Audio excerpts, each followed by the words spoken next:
Good afternoon po, mga kabayan. Parang kulang pa sa bato. Hindi sa bagay, dadagdagan ko. Ako na lang magdadagdag. Pagkaan. Bumili ka nila ng ano mamaya, kuko lang sa kanila lagyan lang ng gano'n. Yung maliliit. Oo. Sige, bili na lang ako. Nagsasalita-litan ka naman nila. Good afternoon po. Huwag nyo ko rin yan, lalagyan na lang. Good afternoon po mga kabayan. Ngayon ay nagawa kami ng ano, ito kumbaga mga halaman yung nakalagay sa basket. Yung ginagawa ni Mami PB. Dahil, siyempre malapit tayo kasal. Bibisitahin mo kasi namin yung mga ninong at ninang namin. So ngayon, isa sa naisip ko na irigalo sa pagbisita sa kanila ay halaman. No? Maganda kasi yung meaning ng halaman. Ayan. At siyempre buhay, di ba? So, saka maganda. Maganda sa mata, maganda sa paligid. Kaya sabi ko ito na lang yung iraregalo namin. So, mas pinili namin mag-DIY para mas sincere yung pagbibigay. Saka, mas feel mo. Ano? Kumbaga, masaya din na ikaw yung naghirapan mo. Though, siyempre, yung mga ganito, sa totoo na po, mas makakamura kung makakabili kami ng yung gawa na rin, set up na all-in na, kasi meron naman sa online. No? Kaya lang, mas gusto namin kami gagawa. Kasi bumili kami ng basket, bumili ng paso, ng halaman, ng mga bato, na marami pang iba. Ano? Pero mas gusto namin yung ganito. Si Mami PB ang nag-design. Mahilig kami sa halaman. Kita nyo naman, si Pugong Biyahero, di ba? Pakahilig ng mag-ano ng halaman. At napakinabangan naman namin. Oh. Dahil marunong kami mag-ayos ng halaman. So ito, ganitong halaman, medyo pricey na rin kasi gulat ako sa presyo nito. Yung mga ganito, 150. Isang ganito, isang puno lang. Gulat ako. Dati yan, nabili ako niya sa opisina eh. Nag-utility pa ako, nasa 20 pesos lang. Ngayon, ang mahal na rin pala ng mga ganitong halaman. Please, di ba? Mas maganda yung ganyan. Tama nga yung ganyan palang kalalaki. Maganda yung tingnan. Di ba? Tapos lalagyan na natin ng ribbon, tapos ng ano. Baka isa na. Ang galing. Wait, pakita ng flash. Di ba? Ito po, ito na yung isang nagawa ni Mami PB, di ba? So lalagyan pa natin ito ng ribbon, tapos ng ano dyan, para mas maganda siyang tingnan. Sa akin ito kasi hindi naman ito dinidilig ng madaming tubig, ini-spray lang ito eh. Ayan, so mamaya isprayan natin yan ng tubig kasi hindi ho yan sinasanaw. Saka ang tawag kasi sa mga ganyang halaman, mga succulent, yan, hindi yan pwedeng basain lagi na sobra. Kasi yan ho ay mamamatay kapag ka sobra yung tubig. Ayan. So ako ang nagsasalin, naglilipat sa sapat. So masaya rin yung ganito eh. Yung ikaw yung gagawa. Malapit na ho yung kasal eh. So, syempre kailangan prepare tayo. Prepared na tayo sa mga bagay-bagay. Kahapon galing kami ng nagtingin din kami ng gown, nagsukatan. Hindi nyo na ginagamit ng gunting? Ako naman. Lambot. Saka may mga ugat naman na yun yung madali na siyang padamigin. From ganito po, from this, lalagyan natin yung halaman. Kasi bumili muna kami nung parang gawa ito sa ratan eh. Ratan ba ito sa kawayan? Ano ba tawag ito? Hindi ang kawayan? Oo, kawayan to. Hindi ang kawayan, parang bakte yung Bagto. Parang pinanipis. Tapos nilagyan namin ng paso sa loob. Tapos nilagyan natin bumili rin tayo ng lupa. So yung lupa na binili natin ay yung garden soil mismo kasi maganda yung ganito, mas mataba, diba? Para naman ako nagbebenta ng halaman. Tapos nalagyan natin ng graba muna yung loob para mafi-filter niya yung lupa. ito. Yung nagapang na maganda kasi yan eh. Diba? Mas maganda pagka ganyan. Si Lenny kasi busy kasi may work. So ako ang gagawa ito. Diba? Shot. So ako ang nagawa. Pagka lagyan ko ng konting ganito. Subukan ko.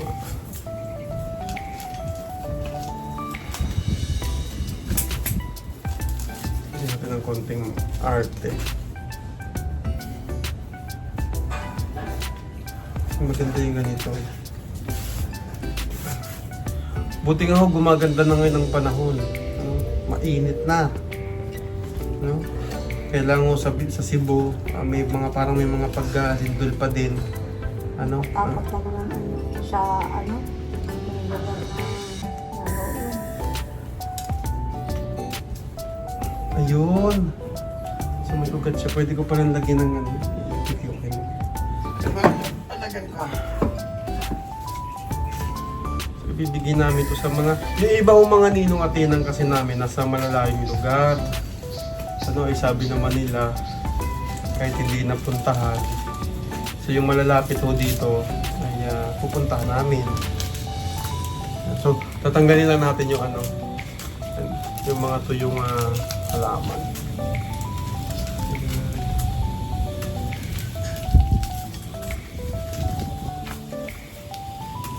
Diba? Napakasarap na ganito eh. Tapos malakas ang hangin. Napakasaya.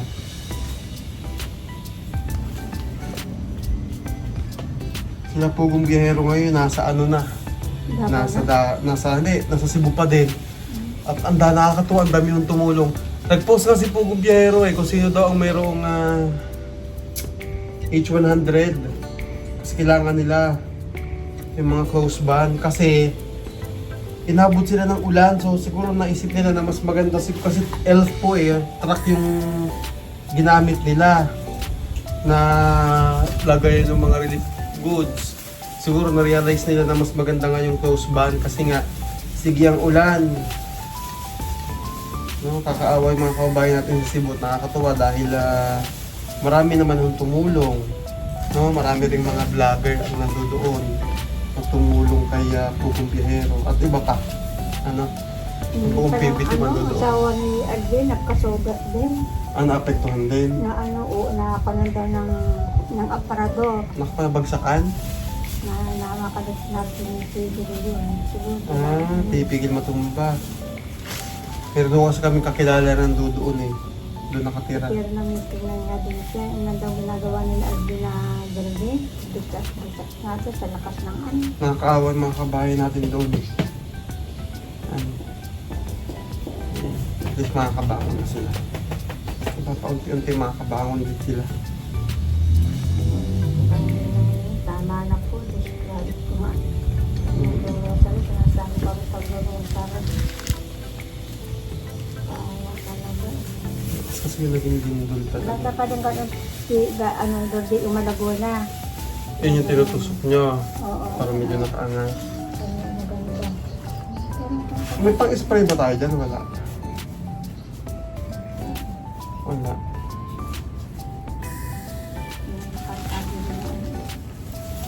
Yung kasama din namin siya ng kahapon na isipan niya, bumili siya ng gunting na dyan sa panggupit. Hindi ka kayo bumili ka. Hindi ka kayo binili mong maraming pang ano.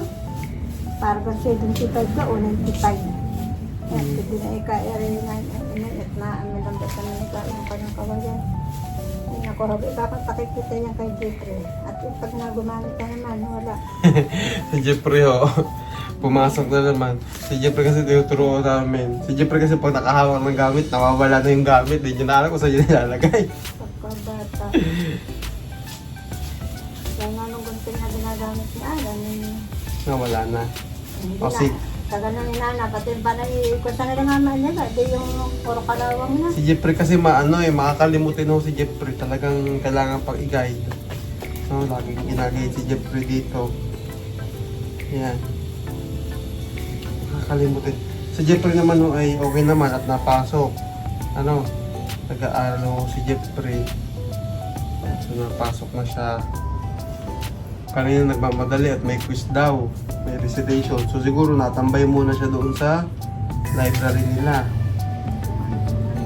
Maaga siyang napasok. Yan ang nag-ano mo na yun, nag-sumilong mo na. Hindi siya nag-breakfast? Kumain din. Nag-coffee, tapos nag-Milo siya.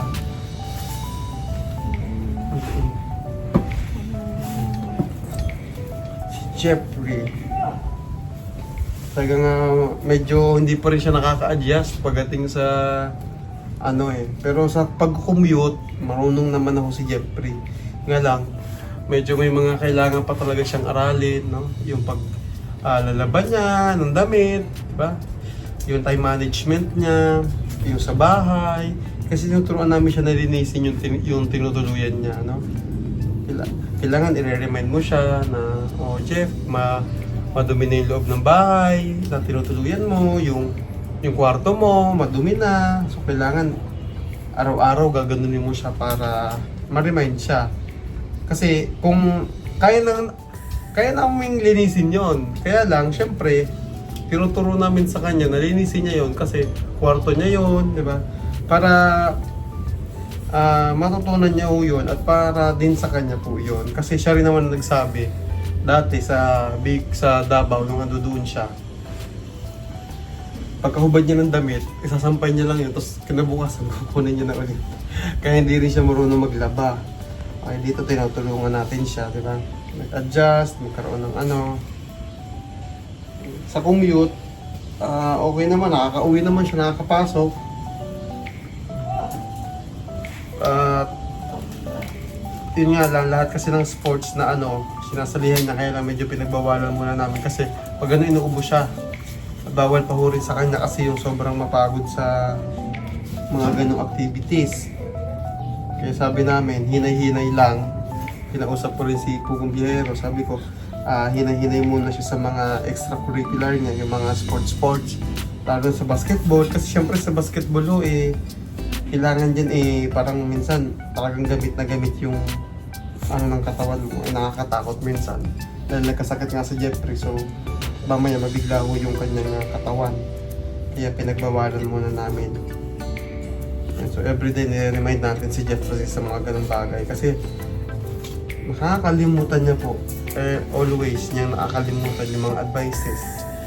Hindi ko alam kung ano iniisip niya, bakit nakakalimutan niya mga ganun. Talagang tsatsagain natin hanggang matuto siya. Kasi para naman sa kanya yun po. Para naman sa kanya yun. Ayan. Ganda ng init ang panahon ngayon. Kung nga ito maganda ng ganito, paring mo na sa paring ko yan, di nga maharbis-harbis dahil na ulan ng ulan. Kung yung mga magsasaka ho natin, kawawa din naman. Parang ganda naman ito pag may ganito. Na? Ito yung Pag laki naman yan, okay lang. At least may siya. Parang ang ganda nga eh. Salagan din ng ganyan. Salagan din ng ganyan. Kaya lang, konti lang kasi. Ang mahal kasi nung halaman. Ang mahal nung halaman.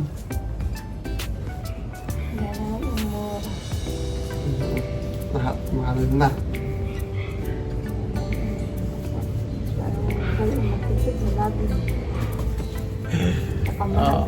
Kakamahal ng mga bilihin sa panahon ngayon. Ayun, naputol sa ngayon. Hindi kasi natubo ng ganyan. Pwede ito isi-sentro natin na ganyan siya. Tatanim natin. Tignan natin kung anong pwedeng design ang gagawin natin.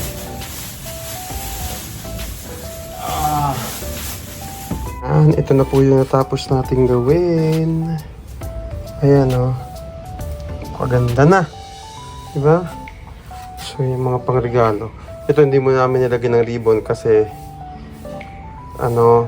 sa ibang araw pa namin siya ibibigay. Ito kasi mga bukas na ito. So kasi pag ito, didiligin pa namin ito ulit. Tapos mababasa kasi yung ribbon na ilalagay namin. Kaya hindi mo namin nilagyan kasi sa isang araw pa naman ito ibibigay. So ito, yan yung mga para bukas. So di ba? Simple lang pero at least di ba? Okay naman, maganda naman para sa akin, maganda na yan. O, diba? Thank you. Si Mami Bibi ando doon, nagpapahinga muna. Yan. So maraming salamat po mga kabayan sa inyong walang sawang pagtangkilik. Solar Christmas light. Yan, ito po yung PB Team Solar. At kung gusto nyo pong mag-avail nito, ganito po itsura niyan. Yan. Oh, hirap ikabit. Tapos 50 meters to, mas pinatibay yung kanyang mga wire. Tapos at the same time waterproof na siya. So ito ibibilad lang natin ito. Yan, kasama nung mga Christmas light. Or pwedeng ito lang yung ibilad mo. Ito lang, natatanggal siya. So para iwas lang, para hindi siya masyadong mabasa ng ulan. Diba umuulan na, pwede nyo nang itago. Ito lang yung ibibilad nyo sa araw. Okay? Kasi magcha-charge naman po yan. Ngayon, pagka naman ikakabit nyo na ulit siya, isusuksok nyo lang dito. Oh. Ganyan lang. Oh. Tapos, pipindutin nyo lang yan. Oh. Ang maganda dito, mayroon na siyang kasamang remote. Ayan. I-on off nyo lang, tapos nag-rotate din siya. Okay?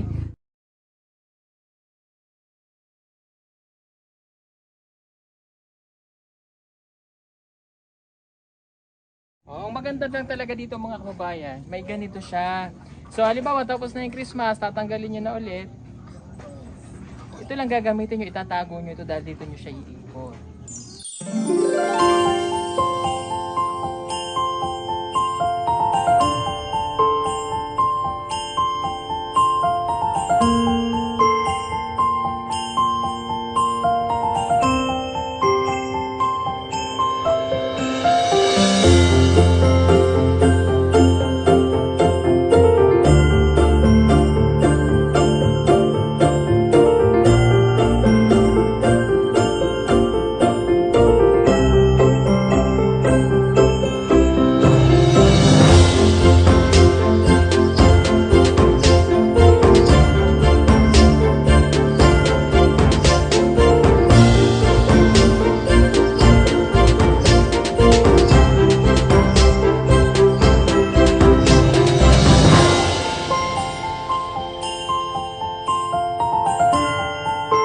Plus remote pa siya, 50 meters na solar.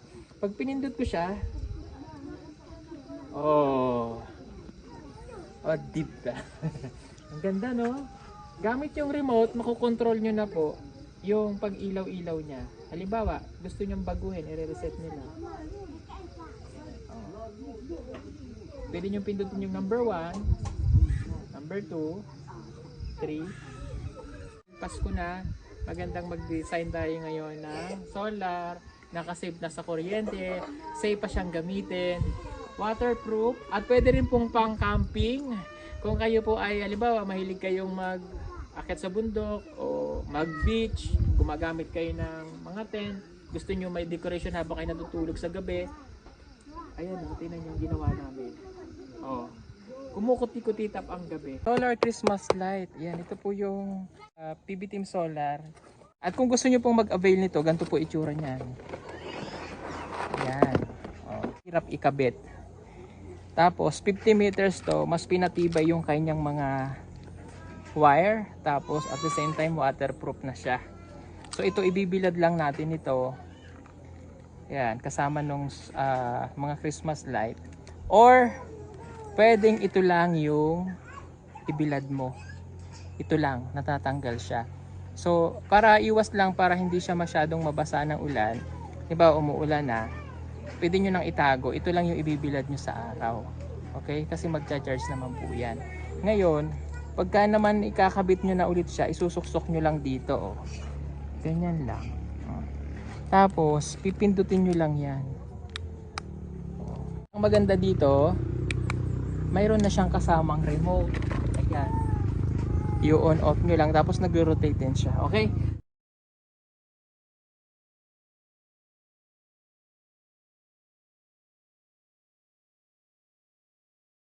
Oh, ang maganda lang talaga dito mga kababayan, may ganito siya.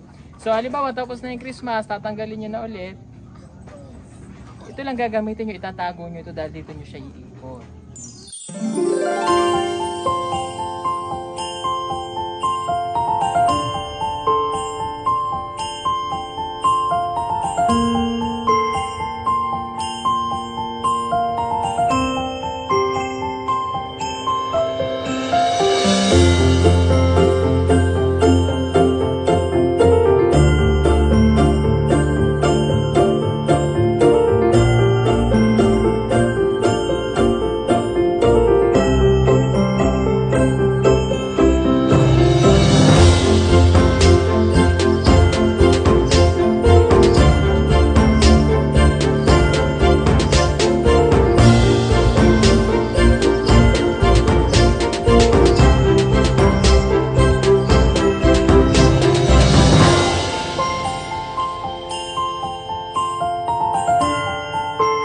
tas remote pa siya, 50 meters na solar. Pag pinindot ko siya, oh, deep ba? Ang ganda, no? Gamit yung remote, makokontrol nyo na po yung pag-ilaw-ilaw niya. Halimbawa, gusto nyong baguhin, i-reset nyo lang. Oh. Pwede nyo pindutin yung number 1, number 2, 3. Pasko na, magandang mag-design tayo ngayon ng solar, nakasave na sa kuryente, safe pa siyang gamitin, waterproof, at pwede rin pong pang camping.